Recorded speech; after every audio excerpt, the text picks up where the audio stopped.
Lovers of the association, this is your guy Marcellus Ease, and with game 2 being in the books, we're seeing some high-level defense on full display with the Boston Celtics when dealing with the generational talent in Luka Doncic, and players outside of each team's co-stars have begun to show themselves, as Jrue Holiday had a dominant performance with no turnovers, as the role men having their shining moment throughout the NBA Finals have always played out in its history, and it has swung series and even changed teams' fortunes from either finishing second place or walking away smoking a cigar and pouring up the champagne. But I'm not going to say no more. Let's just get to it. See, as you can see, the more you fuck around, the more you're going to find out. And also, if you stay down here and you never fuck around, you'll never find out. Alcohol, right? Now in game 2, the Mavs continue to struggle defensively, and that's due to the Celtics having 5 guys spread out, everyone being a threat from Jrue Holiday to KP to Derek White. And unlike the previous series, for example with Oklahoma City, they were able to sag off Josh Giddey and Lou Dort, allowing guys like PJ, Daniel Gafford, and Lively to at least get back and protect the rim. And just being able to sag off one of those defenders in each series allow guys like Kyrie and especially Luka to have less space on the recovery closeout. So now with the Celtics having 5 guys spread out, everyone being a threat, there's a lot more space on the recovery. And that's why Luka and Kyrie are getting killed on those closeouts with the athletic wingmen of Jason Tatum and Jaylen Brown. And by the time they get beat, Gafford and Lively is already way too far out to try to get back in the restricted area to contest those shots. So Jason Tatum in that first half was trying to get guys going, as the Celtics role players were missing a lot of quality shots. But in the second quarter specifically, they were able to finally get shots to fall down, as Tatum had 7 assists in that quarter alone. So it's always been said the playoffs are about matchups, and the Dallas Mavericks not being able to sag off of players like Giddey, Westbrook, Lou Dort in previous series, their main adjustments in these finals is going to be defensively, of how they're going to try to mask or try to soften the blow of Kyrie and Luka not necessarily being great perimeter defenders. And I gotta say, my man Jrue Holiday took full advantage of Kyrie and Luka getting killed on those closeouts, as he killed the Mavericks going 8 for 8 in the restricted area, looking like Joel Embiid down there and just fully dominating. The Mavericks are just not used to an offense this spread out, with multiple guys being a threat from the mid-range all the way to the low post in all 5 positions. So when we hear about the chatter of Jason Tatum is not averaging a certain amount of points, he's really playing according to the flow of the game, and that really involves his playmaking ability. The fact that he got 7 assists in the second quarter alone, he's playing with much more poise than he did in the previous finals in 2022 going up against the Golden State Warriors, where he kept settling. He's more on the attack, he's more poised, and we're seeing a more polished version of Jason Tatum. And for the most part, a lot of the judgment he's been receiving has actually been sort of misdiagnosed. And just here's some examples of some of the blow-bys on Luka, causing the Dallas Mavericks defense to always be in recovery mode. As right here in transition, we'll see Tatum blow by Kyrie, and Luka tries to, at first, try to take a charge. Now he just tries to do some lightweight contesting. Dallas all season has been one of the worst teams as far as rim protection, but after the All-Star break, they actually improved, and we've seen it play out in the OKC, the Clippers series, and also in the T-Wolves series. But they had poor rim protection all season, and it seems like they kind of fell back to their pre-All-Star look. When PJ and Gafford first arrived and was trying to get in sync with the team, they kind of fell back down to earth dealing with this 5 spread out offense.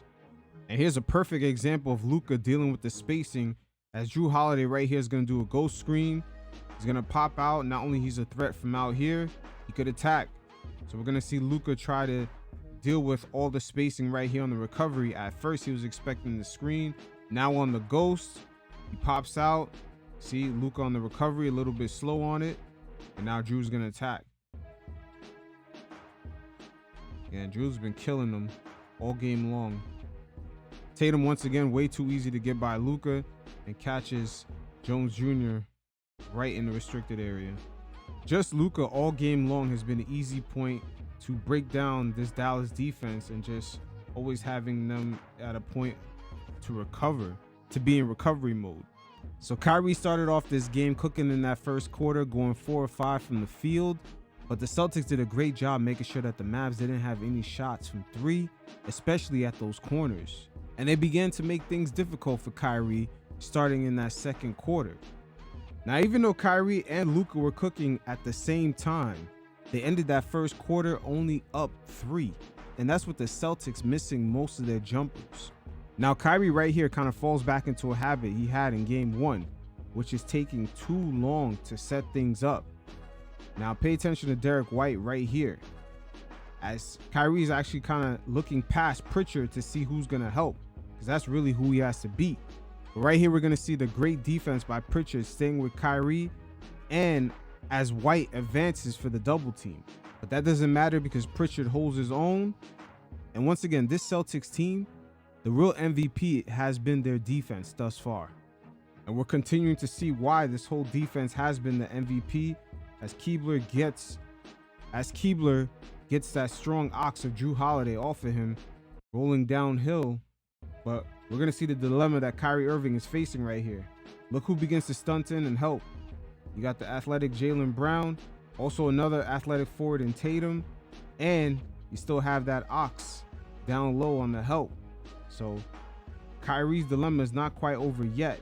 You see right here, this has been his conundrum the whole series, dealing with the help defense. All 4 of these guys can actually hold their own.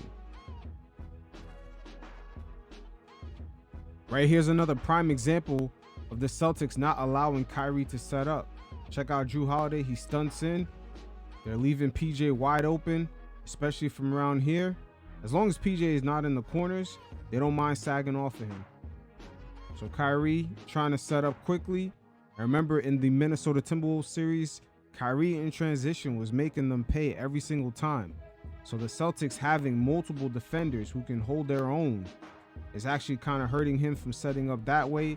And also with Kyrie, I'm not sure if he's psyching himself out, but he's always worrying about that help defender. He's not necessarily worried about the guy in front of him, just who does he have to make an extra move to get past? And thus far, he's had a hell of a task. You got to get past Jaylen Brown, Jrue Holiday. You got to worry about KP down low. And you have another athletic wingman in Tatum. And not to mention, White isn't bad himself. So just like Pritchard right there. So just like Pritchard in the previous play, White holds it down. Now the Celtics defense right here is pretty disciplined. As we see Lively right here, he rolls. And I believe if this was Luka right here in this position with the ball, KP would have stunted in more. They would have guarded this a lot different, but Kyrie's not necessarily known for making this pass or even attempting to make that pass. But for the most part, KP down low serves as a threat to kind of take away from Lively right here. And we're pretty much just going to leave Kyrie one-on-one with Tatum. And keep in mind, Kyrie's bird's eye view is really focusing on the help man. You got KP right here to block the rim. So once again, unlike the first quarter, he settles right here. So the Celtics defense continuing to show that discipline. We see Gafford right here on this roll. Now Green at this corner, they're going to sag off of him. This is what makes this possible for Hayward to be serving as the low man right here. And also he's one of the defenders is crowding up the lane for Kyrie to get past Jrue Holiday right here. See, stunts in. Tatum is with Gafford. That already crowds up the lane, but Horford is the extra person in there for the help. And it's all made possible because Green has been off. They're not going to leave PJ in the quarter wide open because he's been killing it throughout the playoffs, especially in that OKC series. But Kyrie right here makes a tough pass to Gafford. So we're seeing the Celtics defense show different type of reactions based off of where guys are positioned at. If PJ is up top around here, they kind of sag off PJ. If he's down here in the corner, whoever's guarding him doesn't necessarily sag off. And with Green, they don't mind him leaving him open anywhere from 3 because he's been cold throughout this series. Same thing for Derrick Jones Jr. But this now allows the Celtics to crowd up the paint. If this was Luka with the ball and Gafford is rolling the way he is, the Celtics will show a lot different looks right here, because Luka can make this pass with his height and just the way he kind of looks defenders off. They would have played him more close to the hip with Gafford right here. But because it's Kyrie, they sag off of Gafford right here a little bit on the roll. Green in the corner could sag off of him, start crowding up Kyrie's lane. Look how many guys he's got to get past. And Gafford already crowds up the lane by having his defender and Tatum there. At the same time, you keep Jaylen Brown on Luka. If PJ would happen to be up here while Kyrie was making his drive, man, it would have been worse, because definitely White would have fully committed on that stunt. Right here, one-on-one with White, and look at KP. He's going to take away Kyrie's driving lanes right here. And as I stated earlier, check out Derrick Jones Jr. They're going to leave him wide open. Sagging off of him and PJ up here is really what's killing them. If these guys were just knocking down the shots, this would be a whole different series. Now Kyrie right here is going to get a double screen, and he's going to get a one-on-one matchup with KP. But check out the defense. They're going to make their adjustments right here. Tatum is going to stick to PJ no matter what. He may stunt in a little bit, but he's going to stick to PJ.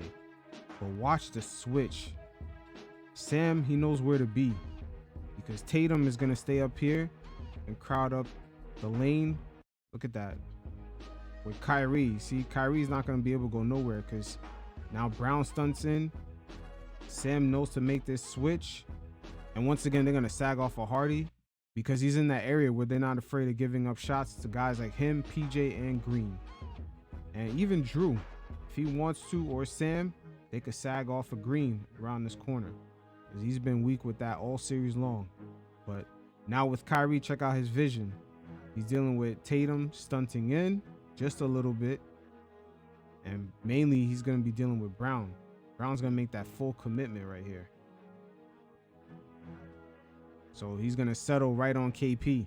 But this is how it is in the NBA playoffs. The higher up you go, they could preach all that superstar talk, but when you're dealing with a team that's high level and have all 5 guys on the floor in sync defensively, this is where that superstar talk kind of starts running into a wall. It doesn't matter if you have Michael Jordan, Kobe Bryant, Luka, James Harden. It doesn't matter who it is. You are not getting past a defense like this when all 5 guys are in sync.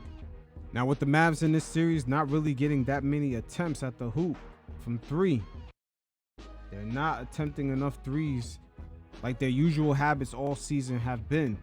Check out where PJ's at. Check out Horford. He's going to stunt in fully and make this commitment right here. Once again, PJ wide open. As I stated before, it's always from here or here. That's what makes this contest possible. So deep into the third quarter, Kyrie continues to get different looks. Jrue Holiday completely sagged off of Jones Jr., and that allows the paint to get crowded up. Look at that. Look at Jones Jr. Man, even Horford could sag off. Look at Green. He's right in the corner. This is what the Boston Celtics want. But this is why in transition, Kyrie quickly got to bust his move and get to the rack. This is his best chance to do that. Doesn't allow that defense to set up. Now off this switch, Jrue Holiday does a great job fighting through this screen.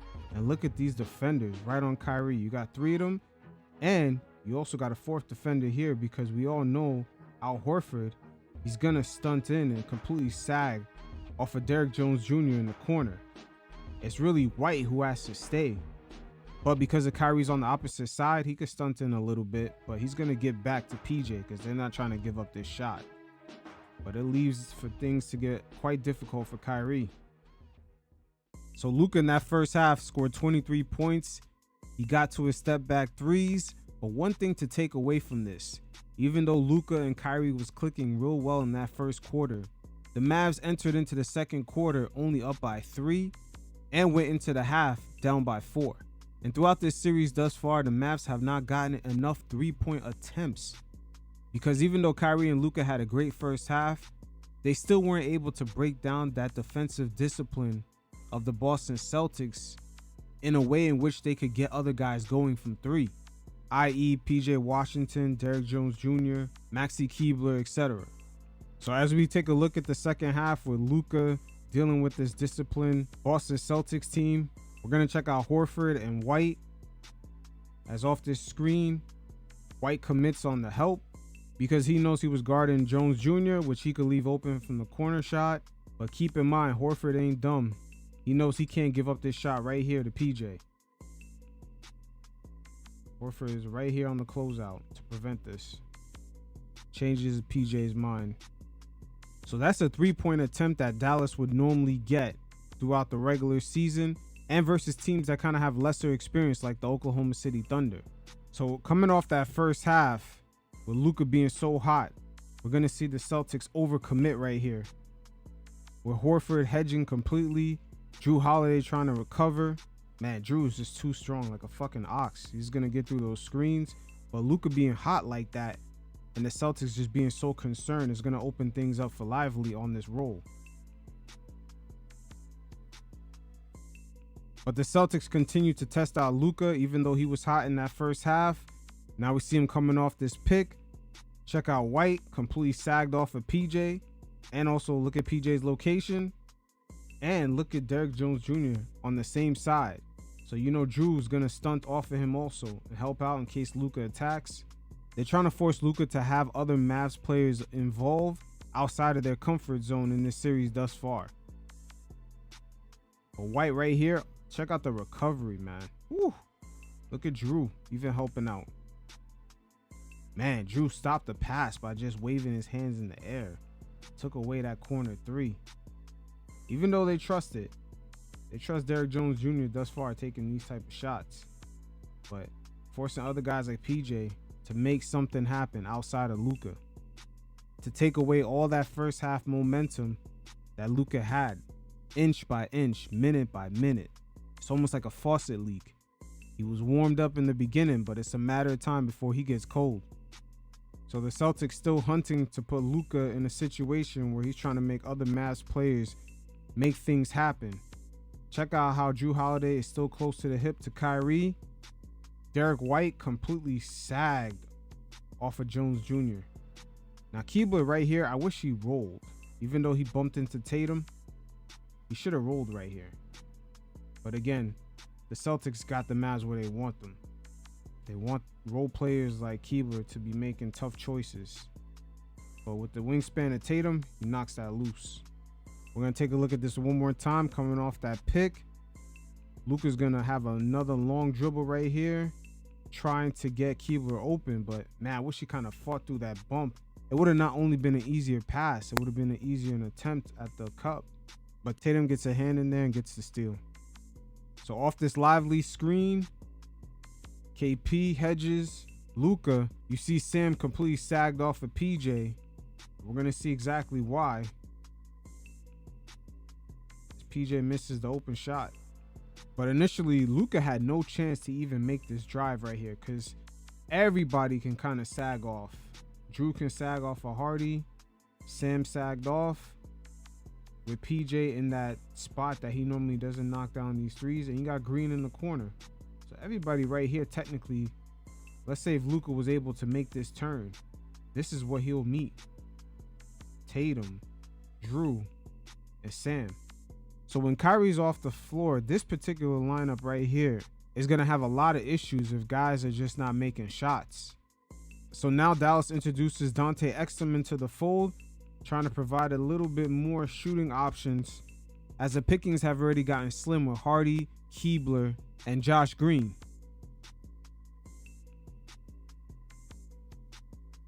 Now right here, check out Jaylen Brown as Luka makes his move.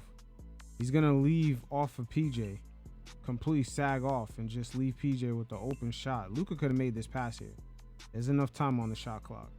But this is how the conundrums of the Mavs just not having the proper shooters out there. PJ not necessarily in his spot. Derrick Jones Jr. not necessarily being a threat. It begins to make things harder for Luka and Kyrie. Now the Mavs go back to a double screen right here. Al Horford gets caught Real lovely by PJ, a screen directly behind him as Derrick Jones Jr. rolls. So it gives Luka a bit more options other than trying to find guys open for three when they're really not hitting it. So right here, Mavs down by 8, late game situation. Luka 1-on-1 with Al Horford, and as we've seen in the previous series with the Mavs and the T-Wolves, a double would necessarily come in right now if it was Minnesota, leaving Keebler possibly open to knock down the shot. But Jrue is not going to give that up. Like I said, this defense is in sync. It was a fake stunt. Jrue recovers back to Keebler, and it's better at this point in the game right now, up 8, to just give up a 2. And Al Horford unfortunately gives up a 3-point play, which was more difficult to make. But Jrue showing the attention to detail that this Boston Celtics defense has. We see teams sometimes they blow leads a minute, 2 minutes into a game, and on a play like that, they normally would have double teamed to attack Luka as he kicks it out to open 3-point shooter.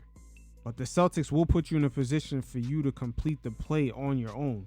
They're not going to self-destruct and give you a way out. So overall, the star players of the Mavericks had 2 completely different halves, and at the same time, they had way too many defensive liabilities as guys like Tatum and Brown were just blowing past Keebler, Kyrie, and Luka.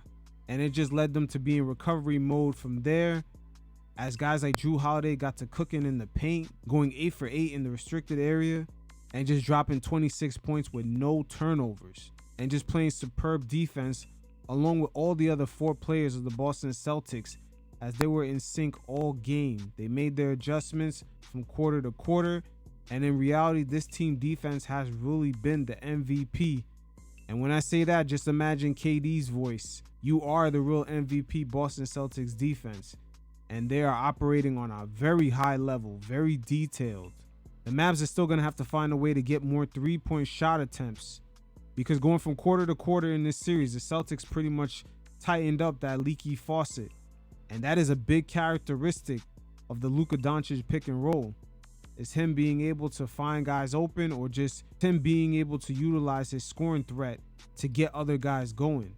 And when it comes to the Celtics offense, Jason Tatum showing much poise as he put the ball to the ground and started attacking the hoop as a playmaker, getting other guys open, getting 7 assists in the second quarter alone, and finishing the game almost with a triple-double, 18 points, 12 assists, 9 rebounds. He's showing much more poise and maturity coming off his last NBA Finals in 2022.